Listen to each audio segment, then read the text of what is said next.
Hola, hola a todos a este primer episodio de este nuevo segmento.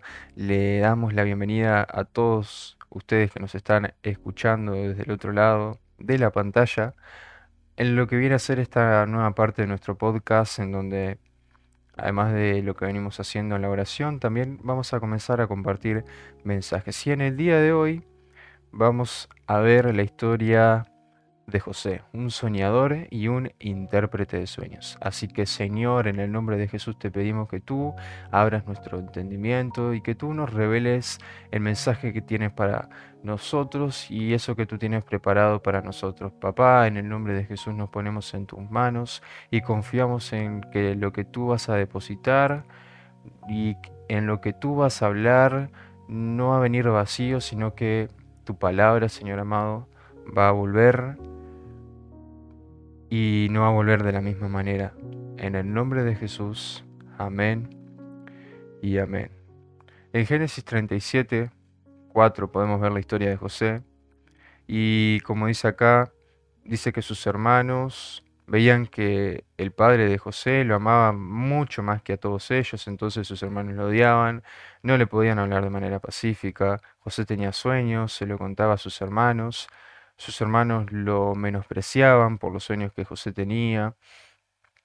Y vemos cómo José tiene un propósito, José tiene una visión, José tiene, por llamarlo así, un sueño, bueno, valga la redundancia, varios sueños que Dios puso en la vida de José, pero sin embargo, de una manera quizá apresurada y tornándose algo inmadura, José comentando sus sueños y el favoritismo de parte de su padre, haciendo que José aún más tuviera ganas de contarle el sueño.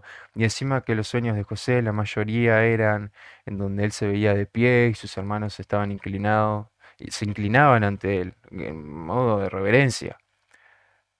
Y de alguna manera vemos cómo el sueño que Dios tenía para la vida de José se entorpecía de alguna manera. ¿Y por qué? ¿Por qué digo esto? Unos versículos más adelante vemos que era tanto el odio que había crecido en la vida de sus hermanos y el odio y más bien el menosprecio que sentían sus hermanos hacia José que llegaba el punto en que sus hermanos querían literalmente matar a José. Literalmente decían, no, no, no, no puede ser.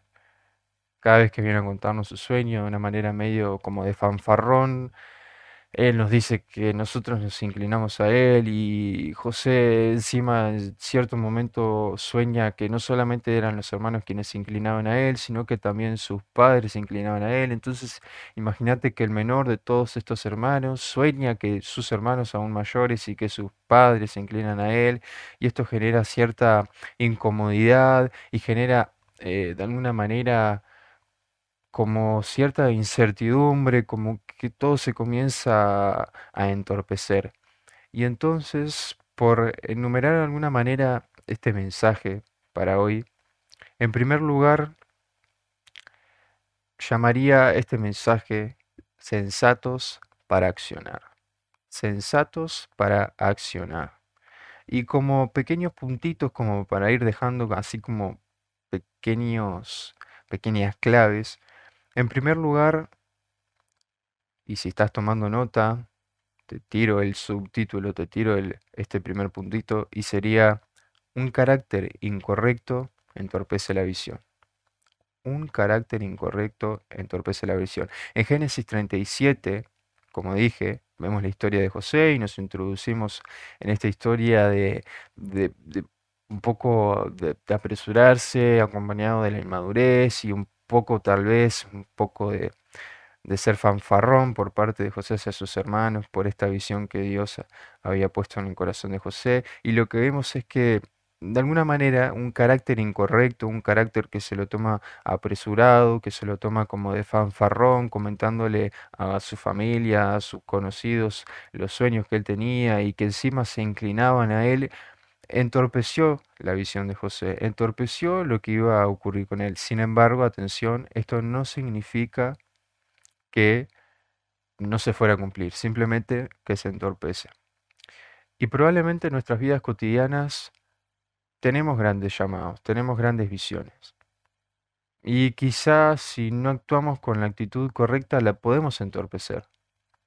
Podemos llegar a enlentecer y quizás se haga más difícil el proceso. Entonces, en Génesis 37, 23 dice así que cuando José llegó a donde estaban sus hermanos, en cierto momento, como dije, el menosprecio de sus hermanos hacia José había crecido y entonces cuando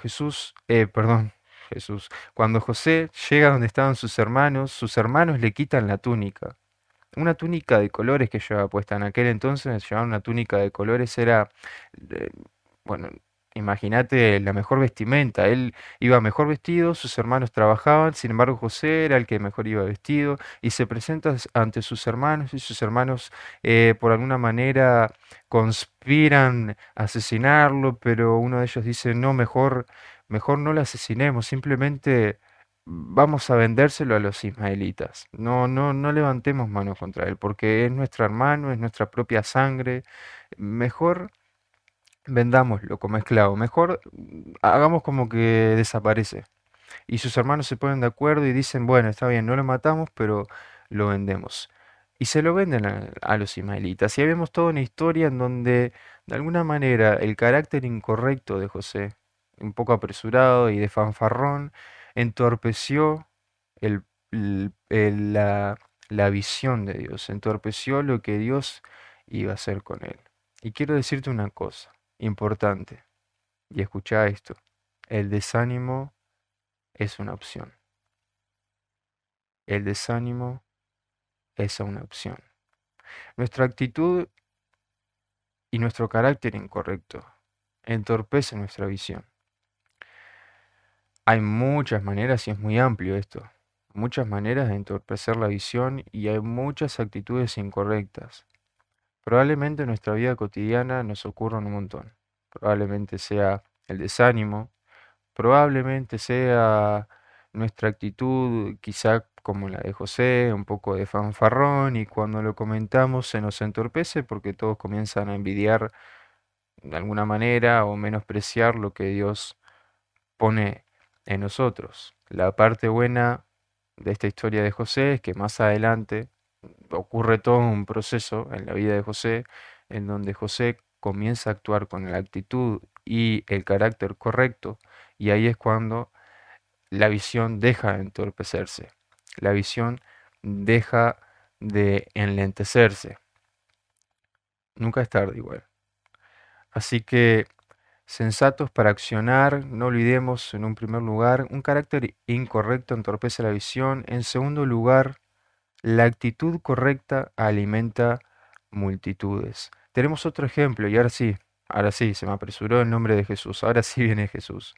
En la historia que podemos leer en Mateo 14 y medio simplificado, vemos que Herodes tenía cierta historia amorosa y de alguna manera claramente ilícita porque tenía una historia amorosa con la mujer de su hermano, Herodias, y de alguna manera Juan el Bautista, primo de Jesús, le dice a Herodes, mirá que lo que estás haciendo no es lícito, mirá que lo que estás haciendo está mal.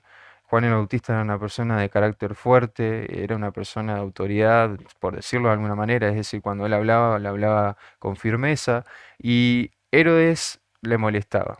A esto a Herodes le molestaba. Y por supuesto que también a Herodia esto le molestaba. Entonces, en cierto momento, Herodes recibe la propuesta por parte de Herodias y la hija de Herodias, es decir, la mujer del hermano de Herodes, de cortarle la cabeza a Juan el Bautista y entregársela a Herodias, la mujer del hermano de Herodes, en una bandeja, es decir, le piden que él decapite la cabeza de Juan el Bautista. Y esto sucede, Herodes triste porque en realidad tampoco él quería hacer esto porque tenía miedo, era una persona insegura y una de sus inseguridades, uno de sus temores era que la gente claramente consideraba a Juan el Bautista un profeta, entonces él le tenía cierta clase de reverencia y temor por este lugar de autoridad que Juan el Bautista tenía, pero sin embargo él envía a decapitar la cabeza de Juan el Bautista. ¿Y qué es lo que sucede luego? Que Jesús llega esta noticia por medio de los discípulos, de los seguidores de Juan el Bautista,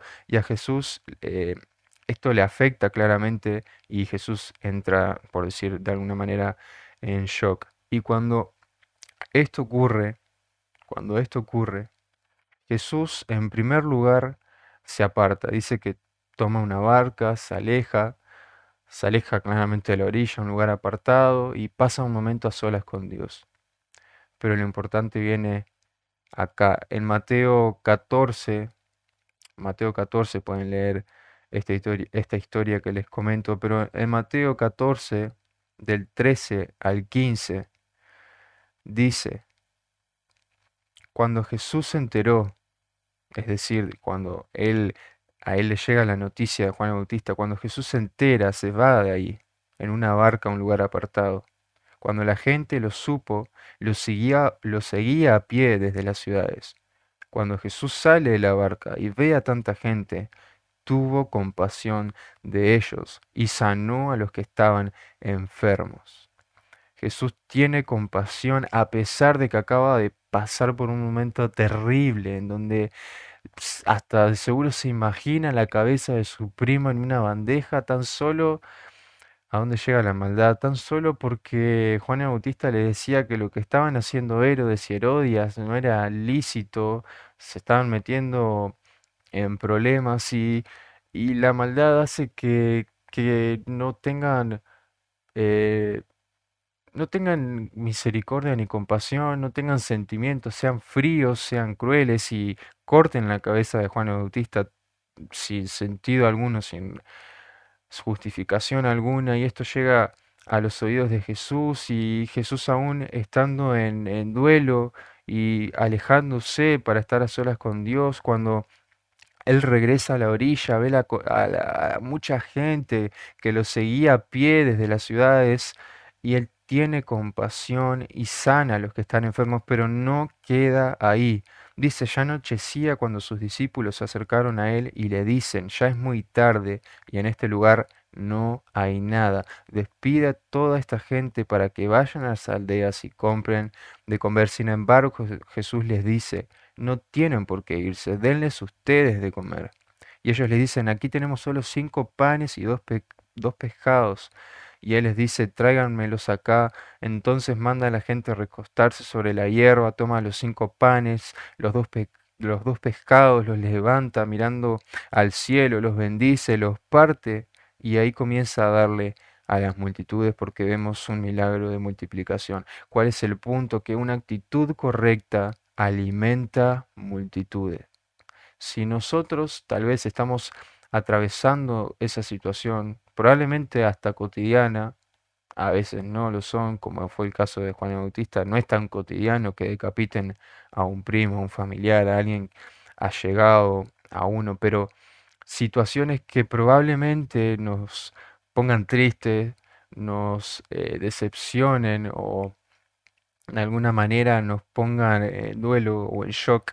Sin embargo, la actitud correcta puede hacer que a pesar de esa situación nosotros tengamos compasión y alimentemos multitudes. Probablemente, si no tenemos la actitud correcta, nos estemos perdiendo un montón de oportunidades. Y cuando me refiero a alimentar multitudes, también lo hago de manera metafórica, es decir, nos estamos perdiendo un montón de oportunidades de hablar de Jesús, de orar por alguien que está enfermo, de orar por alguien que está pasando por una necesidad fuerte, de orar por alguien que probablemente no tenga fuerzas y necesita de una mano poderosa como lo es la mano del Espíritu Santo, pero no tiene quien ore por él. Y probablemente sos vos la persona que tiene que orar por él, pero si estamos con una actitud incorrecta, además de entorpecer la visión, no podemos enfocarnos en alimentar a las multitudes, no podemos enfocarnos en hacer justo eso que el Espíritu Santo quiere hacer porque es su voluntad y porque sale de Él, fluye de Él hacerlo. Si no tenemos la actitud correcta, no vamos a poder alimentar multitudes. Y en un último lugar, en un último punto, y si estás tomando nota, también no se te pasa a notar esto, la sabiduría pone a Dios en primer lugar. la sabiduría pone a Dios en primer lugar. Para ir cerrando en Génesis, como estábamos leyendo la historia de José, en Génesis 41:16, en esta historia de José, y ya justo al final, cuando vemos el desenlace de esta historia en donde José primero es vendido como esclavo, luego es encarcelado por algo que no cometió, y vemos finalmente que el faraón llama a José porque el copero que estaba ahí en la cárcel recuerda que José le interpretó cierto sueño hace un tiempo, entonces el faraón dice, tuve cierto sueño, no sé quién lo puede interpretar, el copero recuerda que en la cárcel José interpreta su sueño, entonces recomienda a José, y ahí frente al faraón, José le responde, no depende de mí, pero Dios dará al faraón una respuesta propicia. Es decir, la sabiduría pone a Dios en primer lugar. Vemos cómo en Génesis 37, a partir del 4, vemos a un José un poco insensato para accionar. Vemos un poco apurado, quizá fanfarrón, pero ahora ya en Génesis 41 vemos a un José maduro, a un José sabio, a un José que entiende que sí, él tiene el don de poder interpretar ciertos sueños. Él tiene cierta habilidad. Sin embargo, él dice, no depende de mí, depende de Dios. La sabiduría pone a Dios en primer lugar. ¿Y qué pasa cuando nosotros ponemos primero a Dios? Desarrollamos nosotros confianza y humildad. Y es difícil que confianza y humildad vayan de la mano, porque por lo general nos cuesta confiar y también nos cuesta ser humildes. Entonces vemos cómo José le dice al faraón, no depende de mí, pero Dios dará al faraón una respuesta. Y ya al final, para terminar, para que vean que la historia sí tiene un final feliz, siempre que ponemos a Dios en primer lugar y que entendemos que no somos nosotros, es Dios, no soy yo, no es el Espíritu Santo. En Génesis, también en el capítulo 41, ya en el 38 vemos que el faraón le dice a sus siervos, ¿podremos encontrar a otro hombre como este, en quien esté el Espíritu de Dios? Y a José le dice, puesto que Dios te ha hecho saber todo esto, no hay nadie tan inteligente y sabio como tú, así que tú estarás al frente de mi casa, y todo mi pueblo se someterá a lo que diga, solamente en el trono seré mayor que tú. Vemos cómo el poner a Dios en primer lugar, esto le llevó cierto proceso, probablemente a nosotros nos lleve un proceso distinto, con un tiempo distinto, pero lo importante es entender que en primer lugar, un carácter incorrecto entorpece la visión. En segundo lugar, la actitud correcta alimenta multitudes y que en tercer lugar, la sabiduría pone a Dios en primer lugar. En Romanos 5, del 3 al 5, vemos algo muy similar. Y espero que realmente esta palabra produzca en vos esperanza, produzca paz, porque mirá lo que dice Romanos 5. Y no solo esto, sino que también nos gozamos en los sufrimientos, porque sabemos que los sufrimientos producen resistencia. La resistencia produce un carácter aprobado, y el carácter aprobado produce esperanza. Y esta esperanza no nos defrauda, porque Dios ha derramado su amor en nuestro corazón mediante el Espíritu Santo que nos ha dado. Señor, te damos gracias el día de hoy. Gracias por tu palabra, porque tú has hablado. Gracias, Espíritu Santo, por ser nuestra mejor guía y más allá, por ser la persona que se preocupa y ocupa de conectarnos directamente al trono de gracia. Por eso en el nombre de Jesús te rendimos nuestro carácter, te rendimos nuestras fuerzas y te rendimos la visión que tú has puesto en nuestros corazones. Te pedimos en el nombre de Jesús que tú nos des las fuerzas para continuar, que tú nos continúes hablando. Te damos gracias por el proceso, te damos gracias porque si estamos en un proceso, significa que estamos trabajando en nuestro carácter y en nuestra actitud para que tengamos un carácter que no entorpezca la visión, para que tengamos una actitud que alimente multitudes, para que tengamos una sabiduría que pone a Dios en primer lugar, una esperanza que nos da el Espíritu Santo y esa esperanza que produce este carácter que nos ayuda a soportar los sufrimientos. Papá, en el nombre de Jesús te damos gracias y confiamos en que tú tienes todas las respuestas, Señor. En el nombre de Jesús. Amén y amén. Muchas gracias por acompañarnos en este primer episodio. Realmente es un placer poder comunicar el mensaje que el Espíritu Santo tiene para comunicar. Y no te olvides que te esperamos en nuestro segundo episodio muy pronto, acá mismo en Grace Valley. Te bendecimos, estamos orando por vos. No te olvides que cualquier oración que tengas, por la cualquiera que nosotros estemos orando, nos escribas a nuestro correo, que lo puedes encontrar siempre en la descripción de los podcasts. Te bendecimos y nos vemos en el próximo podcast.